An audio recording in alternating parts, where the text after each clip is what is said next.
जय गुरुदेव स्टूडेंट्स। जैसे कि आपका 3rd चैप्टर कंप्लीट हो गया है, अब 4th चैप्टर स्टार्ट करते हैं। 4th चैप्टर क्या है आपका?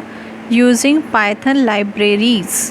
ठीक है, तो लाइब्रेरीज़ तो आपको पहले भी पता होगा, 11th क्लास में भी हमने बताया था कि लाइब्रेरीज़ होती क्या है। एक्चुअली में आप अपना प्रोग्राम का जितना भी कोडिंग लिखते हो, है ना, तो प्रोग्राम में आप कितनी सारी फंक्शंस यूज़ करते हो, ऑब्जेक्ट्स यूज़ करते हो, है ना, बहुत सारे ऐसे टर्म्स यूज़ करते हो, कैलकुलेशंस यूज़ करते हो। तो ये सारी चीज़ें कहीं ना कहीं आप जिस भी प्रोग्रामिंग लैंग्वेज का यूज़ कर रहे हो वहाँ पर स्टोर है ना।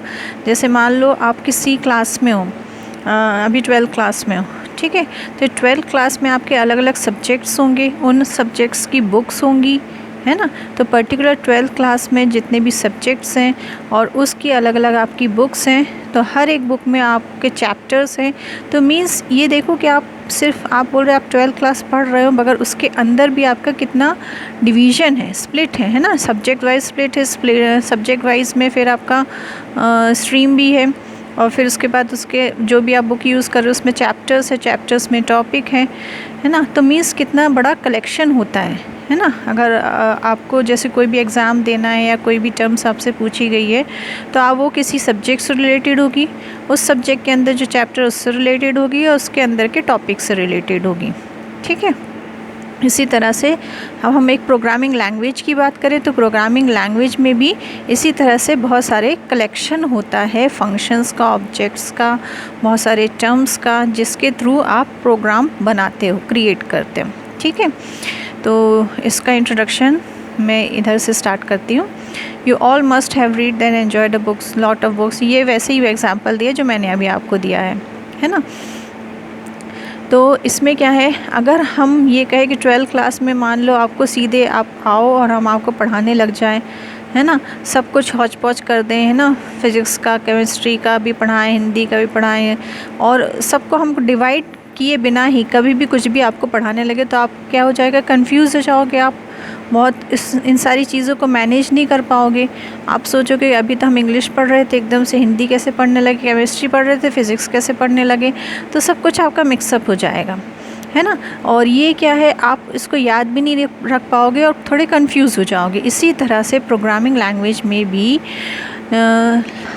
जो बिगर यूनिट्स हैं, है ना, जो जितने भी टर्म्स यूज़ होते हैं, बहुत सारे प्रोग्रामिंग लैंग्वेज की बात अगर आप कर रहे हो तो आप सॉफ्टवेयर डेवलप होते हैं, बहुत सारे एप्लीकेशंस डेवलप होते हैं, वो भी कई तरह के होते हैं, बहुत सारे अलग अलग फील्ड से रिलेटेड होते हैं।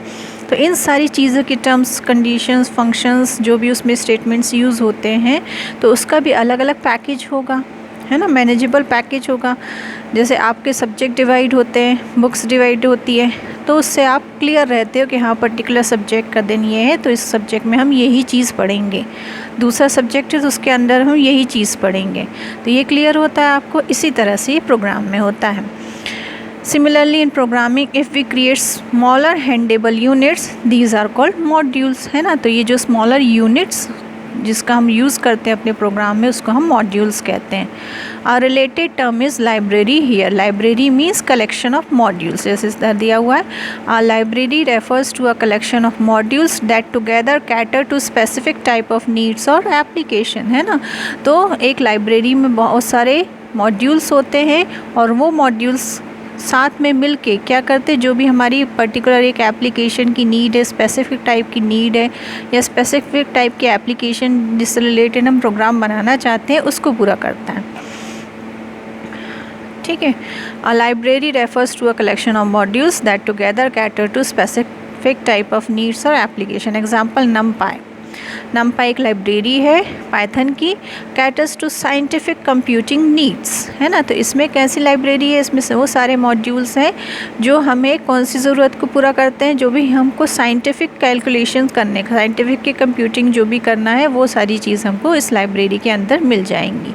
इन this chapter we shall talk about using some Python libraries as well as creating own libraries and modules. ठीक है, पाइथन में ऑलरेडी लाइब्रेरीज और मॉड्यूल्स बने हुए रहते हैं, अगर हमको अपने खुद के कुछ क्रिएट करना है तो वो भी हम इसमें क्रिएट कर सकते हैं। Next, what is a library. तो लाइब्रेरी अब तक तो आपको क्लियर हो गया होगा, है ना, अपनी रिक्वायरमेंट को पूरे करने के लिए इसमें ये एक कलेक्शन ऑफ मॉड्यूल है। तो some commonly used Python libraries are Python standard libraries, है ना।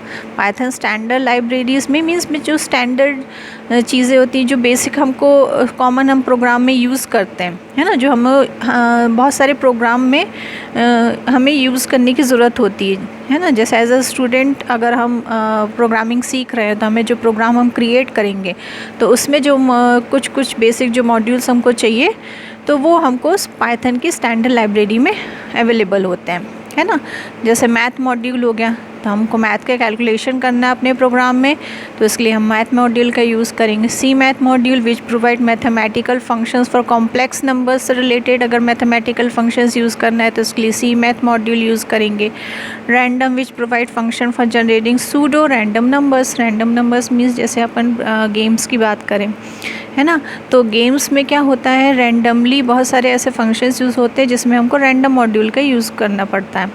रैंडम मॉड्यूल्स मीन्स जैसे मान लो अब डाइज है ना, एक हम गेम का एक हमने एप्लीकेशन बनाया और उसमें हम डाइस थ्रो कर रहे हैं। तो जब हम डाइस थ्रो कर रहे हैं तो रैंडमली 1 to 6 के बीच में कोई भी नंबर आ सकता है जो हमें भी नहीं पता है, हमने डिसाइड नहीं किया है उसको पहले से, है ना। तो हम बस उसको थ्रो कर रहे हैं और रैंडमली 1 to 6 के बीच में कोई भी नंबर शो कर सकता है, वो आप छोड़ दो मशीन के ऊपर, है ना।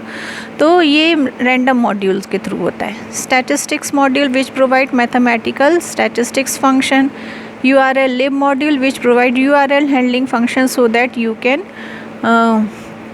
access websites from within your program। आप वेबसाइट से रिलेटेड कोई फंक्शन यूज़ करना चाहते हो, वेबसाइट क्रिएट करना है प्रोग्राम के थ्रू कुछ भी, तो उसके लिए हमको URL lib मॉड्यूल यूज़ करेंगे, ठीक है। ये स्टैंडर्ड लाइब्रेरीज के अंदर है मॉड्यूल। और भी होती हैं लाइब्रेरीज आपकी। NumPy library, this library provide some advance math functionality along with tools to create and manipulate numeric arrays, ठीक है। तो ये एडवांस मैथ फंक्शनैलिटी को सपोर्ट करती है library. SciPy library, this is another useful library that offers algorithm and mathematical tools for scientific calculation के लिए ये यूज़ होता है, ठीक है।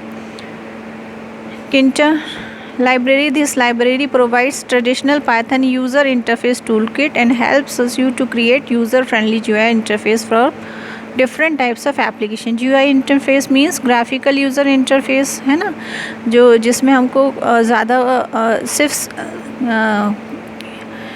स्क्रीन पे हम नेविगेट करके उसको चला सकते हैं, मीन ईजी टू यूज़ होता है।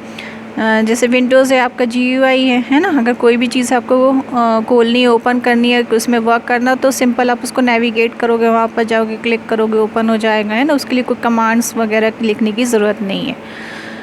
Matplotlib library, this library offers many functions and tools to produce quality output in variety of formats such as plots, charts, graph। इस तरह से अगर हमको रिप्रेजेंट करना है किसी भी फंक्शन में, किसी भी टूल को, तो हम उसके लिए Matplotlib लाइब्रेरी का यूज़ करते हैं, ठीक है। तो ये सारी तरह की लाइब्रेरीज़ हमको पाइथन में मिलती हैं।